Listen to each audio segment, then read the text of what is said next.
often say, if you can't preach after that, there ain't no preaching you. Thank you, choir. That was beautiful. And one of my favorite songs. So, in our series, Shift Happens, we're focusing today on how shift happens through us. The first week, we considered how shift happens between us, with an emphasis that week on knowing that together we can do anything that God calls us to do. Last week, we considered how shift happens within us. And the emphasis was on understanding that when we seek our treasure, we will always find it within first. This week, we focus on how shift happens through us. And so as we consider how shift happens through us, please pray with me. Father, Lord, we give you thanks for this moment, for the ways that your Holy Spirit is already moving in and among us. And so as we hear from you, I pray that the words of my mouth and the meditations of all our hearts will rise up to meet you and that you will be pleased. We ask this in the name of Jesus the Christ and in the name of all that is holy. Amen. So 42 years ago, Buzz Aldrin and Neil Armstrong felt the landing gear of their spacecraft land on the moon. And most of us remember the famous words that followed.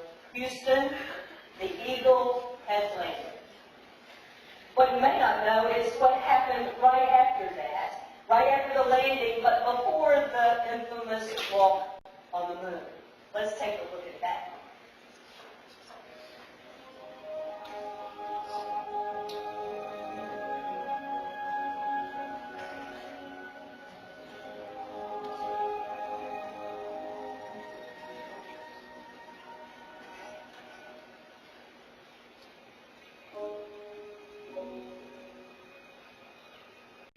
There's something I'd like to do here, Lord.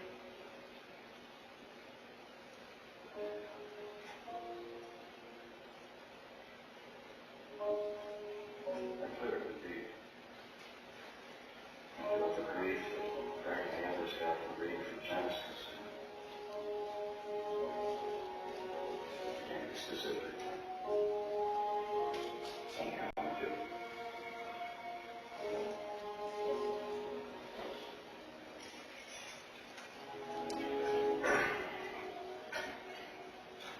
Give some tranquility over. Roger, this is a Lem pilot.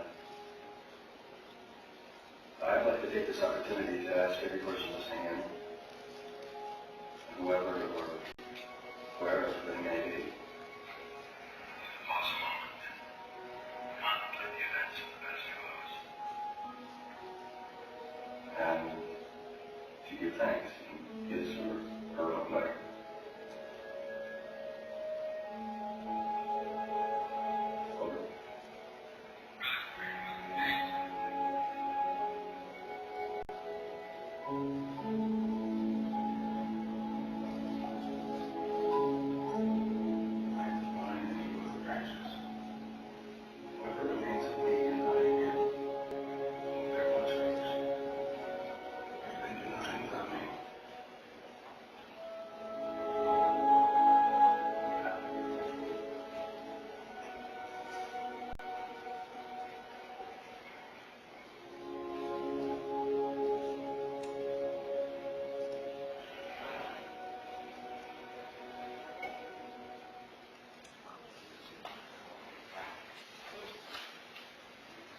See, but this is not a very well-known part of the story of landing on the moon.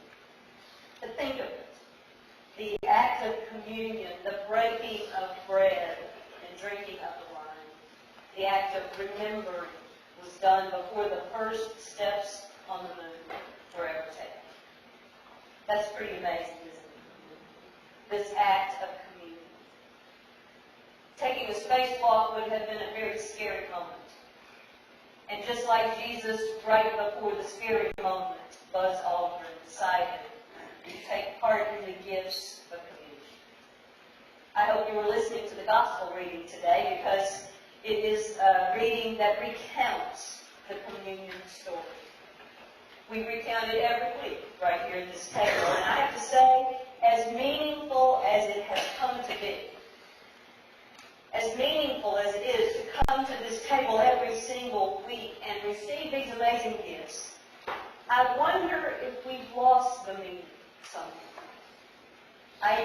which some of us never even knew.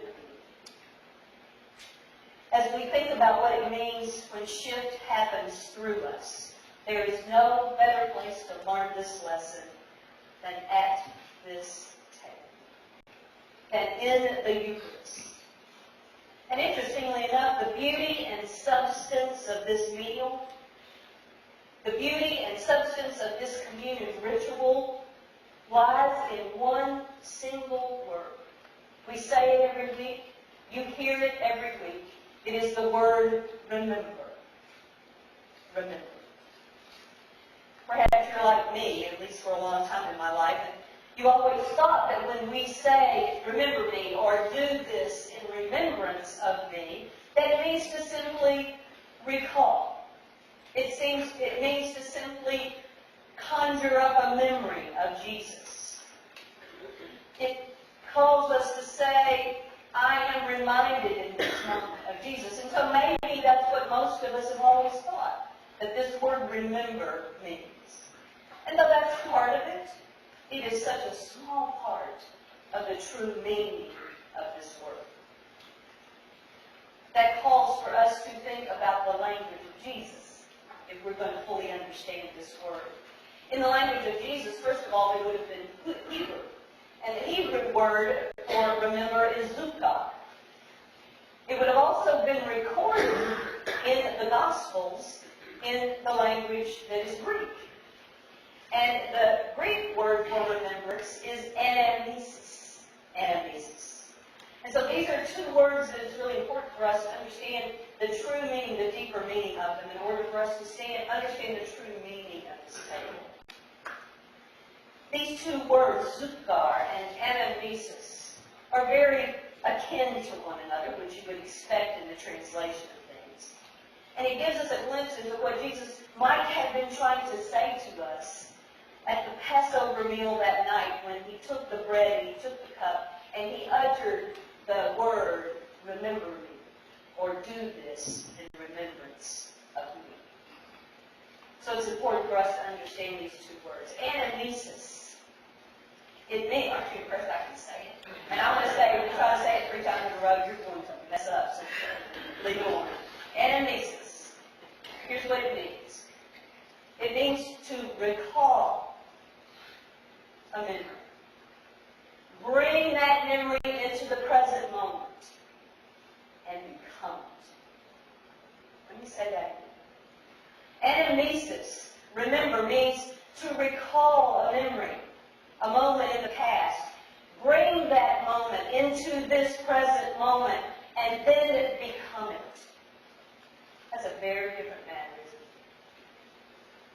So to remember Jesus means that we recall, for example, the unconditional love that he has for us.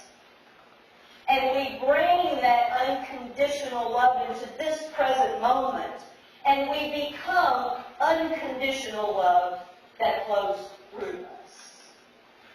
To remember Jesus means that we recall the time that he fed the 5,000.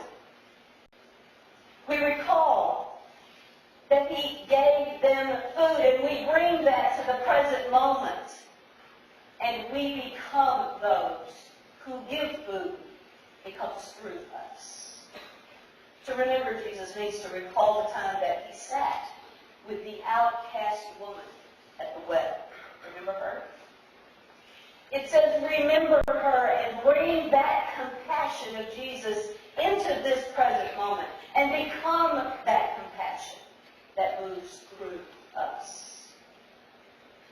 To remember Jesus means that we recall when he had dinner with the hated tax collector. It's tax time, so maybe it's right for us. We recall the hated tax collector that Jesus went to dinner with, and we bring that understanding heart of Jesus into this present moment, and we become the understanding heart that reaches through to another. I ask you this, is it possible that we have focused so much on the rubrics of this table, all the motions that we go through, while all the while we've lost the real meaning of it. Is it possible that when we come to this table and we say we remember Jesus, is it possible that we've missed the most important part of that remembrance?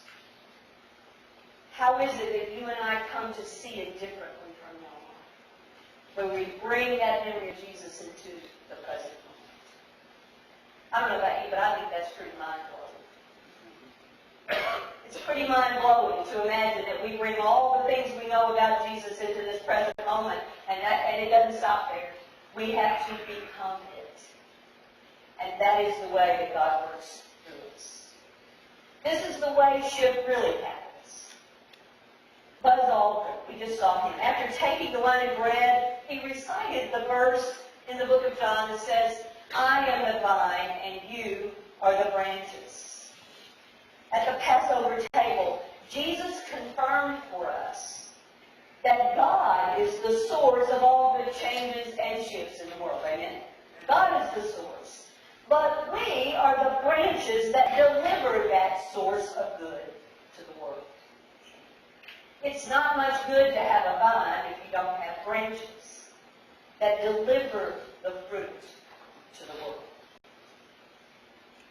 I think it's amazing that after Buzz Aldrin acknowledged this truth, that you are the vine and I am the branches, he then took the first steps on the moon, along with his buddy, Neil Armstrong.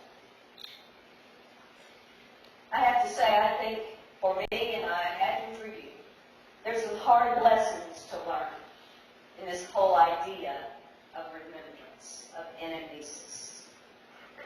So I want to challenge you with some of those hard things this morning.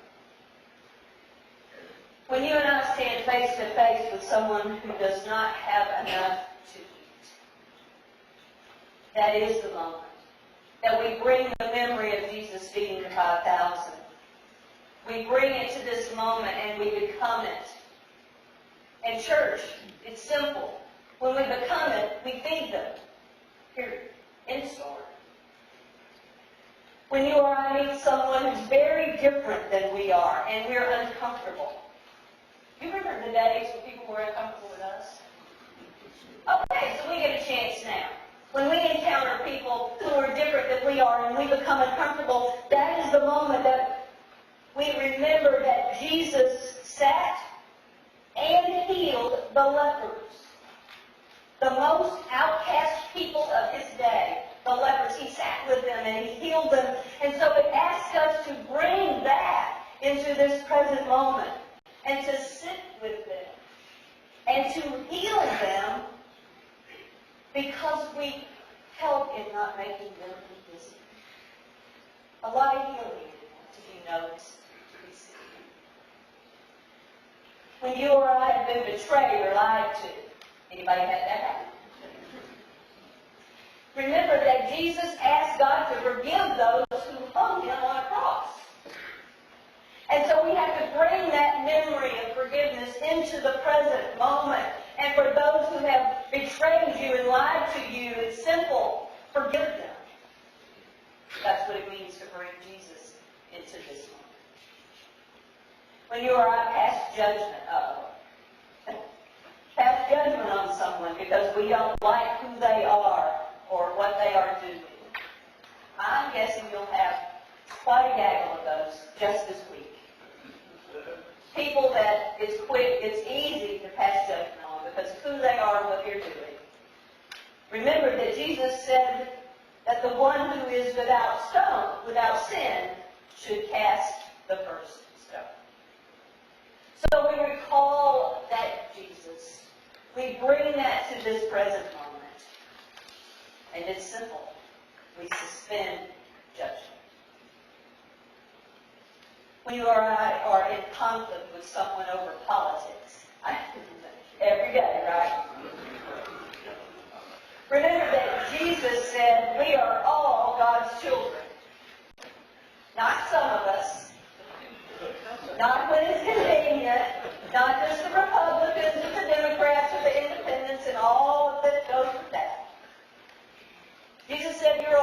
like children. And so when we remember Jesus, we bring that to the present moment.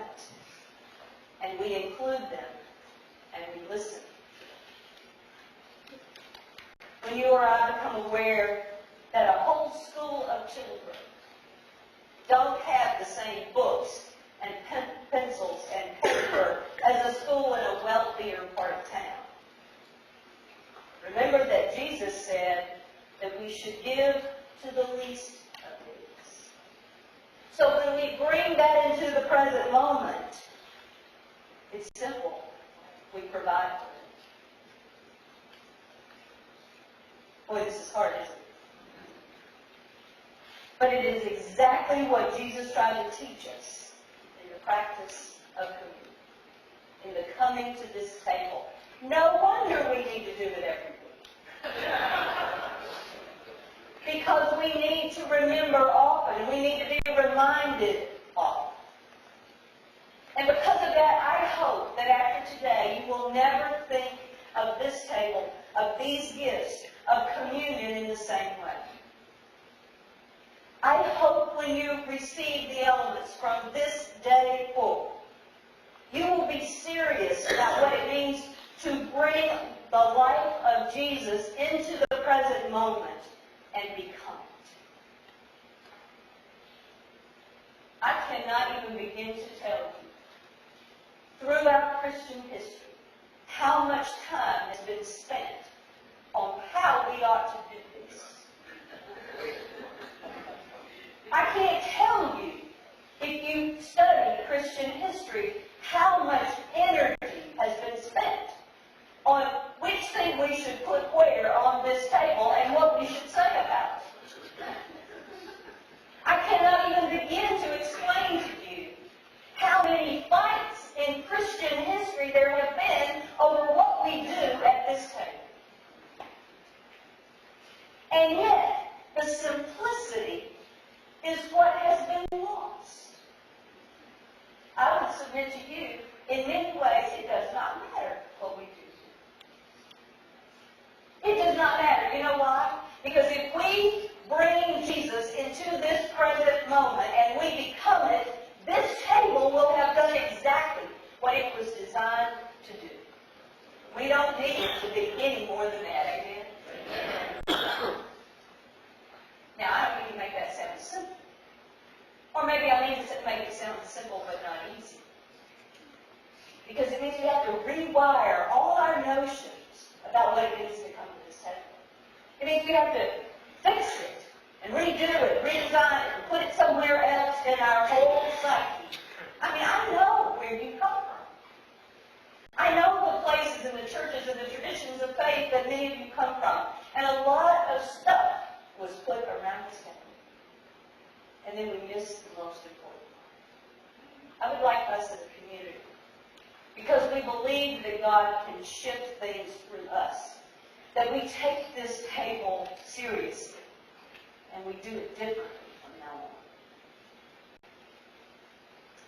I hope that when you receive this meal from now on, you'll be reminded that to bring Jesus into the present moment means that you're willing for God to work through you to change the world.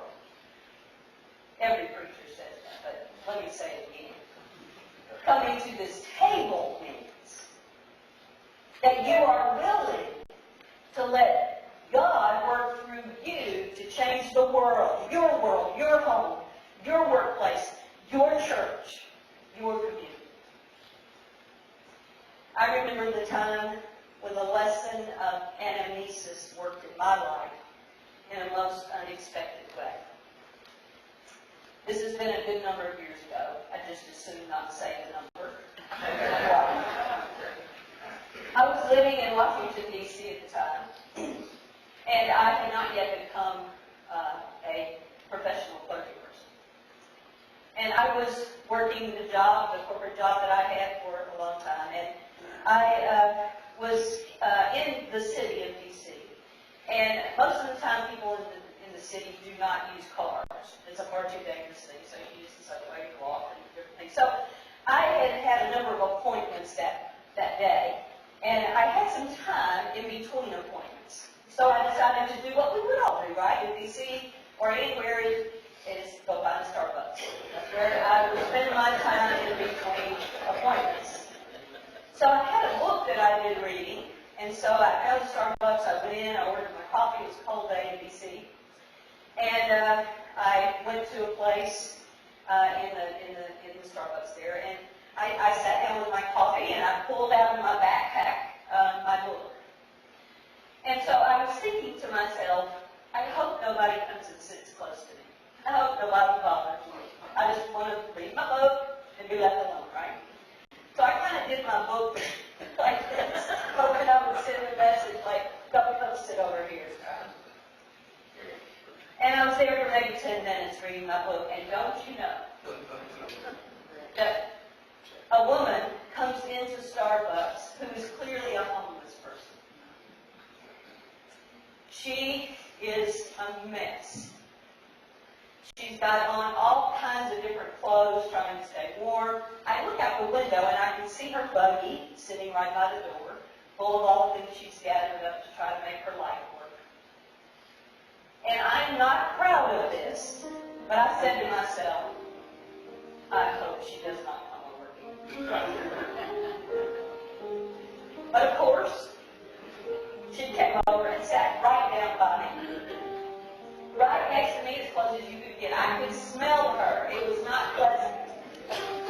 I could also tell that her breath reeked of alcohol. So she was certainly inebriated. She was a mess. Her hair was tangled. She was dirty. And I just was hoping, just sit down and don't talk to me, please. Of course, in a minute, despite my book being like this, she taps on my shoulder. And she says, hey. And I kind of put my book down, but I think, well, maybe if I don't turn toward her, she'll just go on. Ma'am. So finally I turned to her. I thought, I might as well just give it up. This is going to happen, so let's get it. And she turned and we faced eye to eye, and she said to me, honey, God has a message that He wants to give to you. Now, what are you supposed to say? What are you supposed to say to that, right? And I said, really? And she said, yes. And I said, well, what is it? And she said, the message to you from God is that no matter what happens over the next few years, just keep saying yes. Just keep saying yes. So she had this sort of moment of clarity, and then she went back to being homeless, inebriated, smelly, all those things. And she didn't say anything more. Do you know that over the 2 or 3 years that followed, I had a midlife crisis and went into the ministry.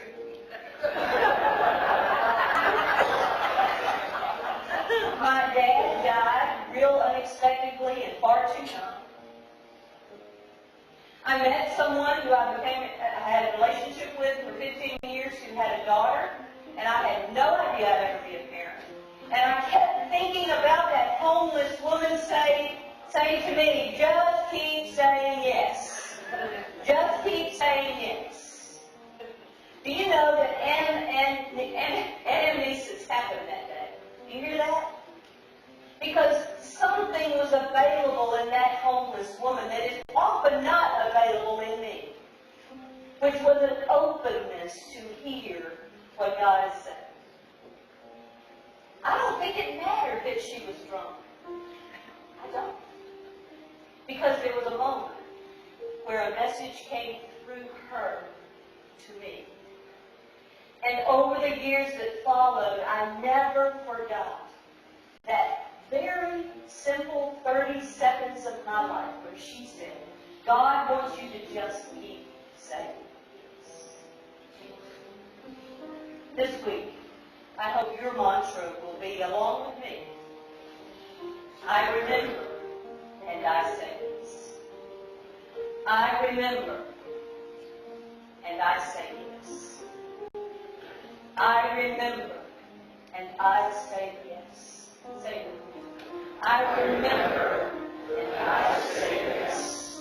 My friends, like the rushing of the mighty wind, the Spirit moves through us, and we say, yes, may it be so.